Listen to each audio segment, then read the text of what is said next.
অনেকে বলে মাজার জিয়ারত বেদাত। না, মাজার জিয়ারত বেদাত না, মাজার কবর জিয়ারত এগুলো সুন্নাত। সুন্নাত এটা কি সুন্নাত। হাদিসে আসছে কুনতু নাহাইতুকুম আন জিয়ারাতিল কুবুর ফাজুরুহা।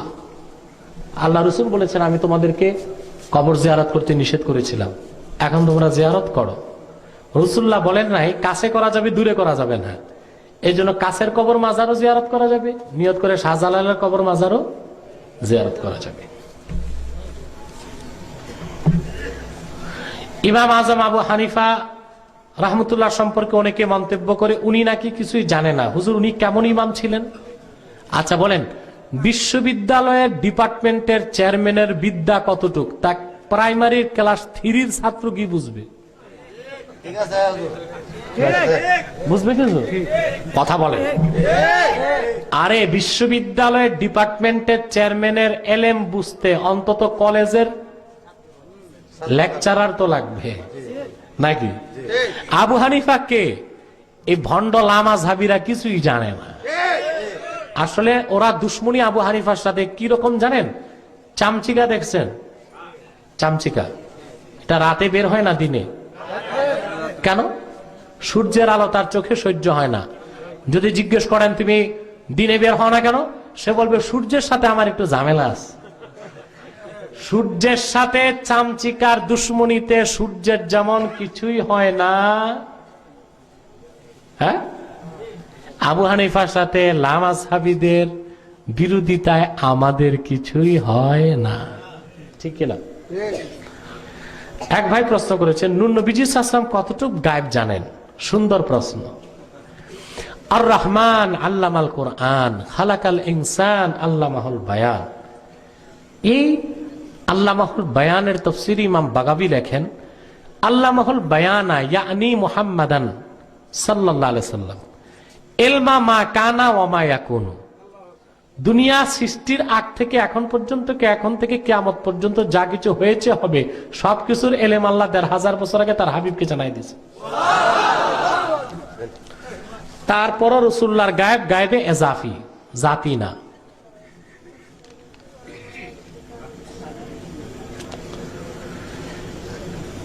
কথা বুঝতেছেন? আবু হানিফার কথা বলছিলাম। ওনার সম্পর্কে ইমাম যাহাবী তাসকিরাতুল হুফাজের লেখক তিনি বলেন আবু হানিফার জন্ম ৮১ হিজরিতে। তিনি ৪ জন সাহাবী সাক্ষাৎ লাভ করেছেন, ১২শত তাবিঈনকে পেয়েছেন, ৬ লক্ষ হাদিস জমা করেছেন, ৫০,০০০ হাদিস মুখস্থ করছেন, ব্যবসার টাকা দিয়ে ২০,০০০ মানুষকে ফকিহুল উম্মত বানিয়েছেন, নিজের ছাত্র ৪০ জন দিয়ে ফেকা বোর্ড গঠন করে ৮১,০০০ মাসালা ইস্তেমবাদ করেছেন, ৪০ বছর এশার নামাজের উজু দিয়ে ফজর নামাজ পড়েছেন, প্রতিদিন রাতে ৫০০ রাকাত নফল নামাজ পড়তেন, প্রতিদিন একবার কোরআন খতম করতেন, প্রতি রমজানে ৬০ বার কোরআন খতম করতেন, ৫৭ বার হজ আর উমরা করছেন। ইমামে হাসকাফি দুররে মুখতারে লেখেন ইন্নাহু রাআ রাব্বাহু মিআতা মাররাতিন ফিল মানাম। স্বপ্নে আমার আল্লাহকে ১০০ বার দেখছেন। তার নাম আবু হানিফা। তার বিরুদ্ধে যদি বাংলাদেশের কুয়ার ব্যাং আসাদুল্লাহ, লানতুল্লাহ, গজবতুল্লাহ কথা কয় তাতে আমাদের অবাক হবার কিছুই নেই। মিলাদ ও কিয়াম করা কি? মিলাদ পড়া সুন্নতে সাহাবা, সুন্নাত। আর মিলাদের কিয়াম মুস্তাহাব, মুস্তাহসান, সওয়াবের কাজ। কেউ যদি মিলাদ না পড়ে তার ক্ষেত্রে আমার কোনো বক্তব্য নাই, আমি বলবো সে পোড়া কপাল। কিন্তু কেউ যদি বলে মিলাদুন নবী বলতে কিছু নাই, মিলাদ শরীফ, মিলাদুন নবী পড়া হারাম, সে কাফের, তার বউ তালাক।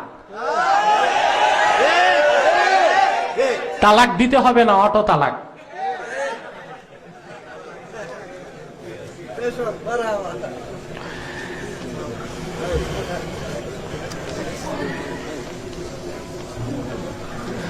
এক ভাই প্রশ্ন করেছেন নবীজি সাল্লাল্লাহু আলাইহি ওয়াসাল্লাম যদি হাজির নাজির হন তাহলে মেরাজে গিয়েছিলেন কেন? অনুগ্রহ করে একটু জানিয়ে দিলে কৃতজ্ঞ থাকব। দেখুন, আমি বলে থাকি যে রাসূলুল্লাহ সাল্লাল্লাহু আলাইহি ওয়াসাল্লাম আমরা যখন মিলাদ পড়ি, কিয়াম করি, আমাদের মতো ফকির মিসকিনের দরুদ সালামের হাদিয়া নিতে শাহানশাহে রিসালাত নবী মুহাম্মদ সাল্লাল্লাহু আলাইহি ওয়াসাল্লাম ওনার আমাদের মাহফিলে আসার দরকার হয় না, বরং নবীজি মুহাম্মদ সাল্লাল্লাহু আলাইহি ওয়াসাল্লাম হায়াতুন নবী, উনি জান্নাতুল ফেরদৌস রওজা মুবারক থেকে আল্লাহর আরশে আজিম পর্যন্ত দেখার ক্ষমতা রাখেন। কথা বুঝতে পারছেন? অতএব কে দাঁড়িয়ে দরুদ সালাম পড়লো, কে বসে, তার রাসূলুল্লাহ সাল্লাল্লাহু আলাইহি ওয়াসাল্লাম দেখার ক্ষমতা রাখেন।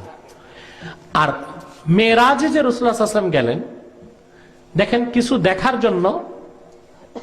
দেখার জন্য বা শোনার জন্য দেহ নিয়ে যাওয়ার দরকার হয় না, হয়? কথা বলেন। এই যে আমি বক্তব্য দিচ্ছি, ইন্টারনেট যদি চালু করতেন, আমেরিকায় বসে মানুষ দেখতো। কথা বলেন। আমার কি যেতে হয়? মেরাজটা তো শুধু দেখা উদ্দেশ্য ছিল না, সান্নিধ্য। সুবহানাল্লাহ। আল্লাহ তার প্রিয় হাবিব মুহাম্মদ সাল্লাল্লাহু আলাইহি সাল্লামকে দাওয়াত করে ফাওকাস সামাওয়াতিস সাবে আরশুর রহমানে নিয়ে গেছেন সান্নিধ্যের জন্য, নিজের দর্শন দেওয়ার জন্য। মেরাজ এক বিষয়, আর হাজির নাজিরের মাসালা আরেক বিষয়। নবীজি সাল্লাল্লাহু আলাইহি ওয়াসাল্লাম যদি নূর হয়, তাহলে তো জাত ভিন্ন হয়ে যায়। এইটুকু অনুগ্রহ করে জানিয়ে দিলে ভালো হবে। মানে বলতেছে আল্লাহর মানুষ মাটির তৈরি, তা আল্লাহ রসুলকে যদি বলি নূর নবী, তাহলে তো জাত আলাদা হয়। তাহলে আমি প্রশ্ন করি, সব মানুষই কি আল্লাহ মাটি দিয়া বানাইছেন? আদমকে বানাইছেন মাটি দিয়া, আদমের বউকে বানাইছেন হাড্ডি দিয়া, আমাদেরকে বানাইছেন বীর্য দিয়ে, ঈসাকে বানাইছেন ফু দিয়া। এখন তারা কি বলবে? ঈসাকে মানুষ বলবে না?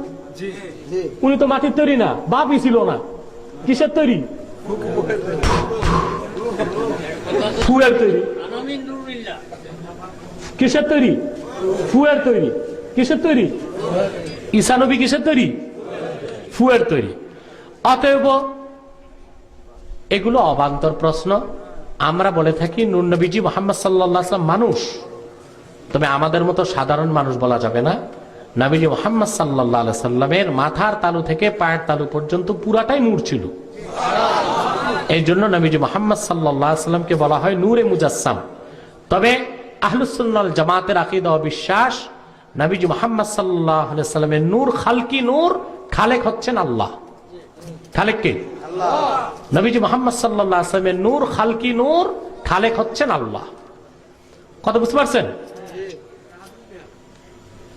অনেকে ধানের দরে টাকা লাগায়, পরে ধান না এনে ধানের হিসাব করে টাকা নিয়ে আসে। এটা কতটুকু জায়েজ? এটা বুঝলাম না কি।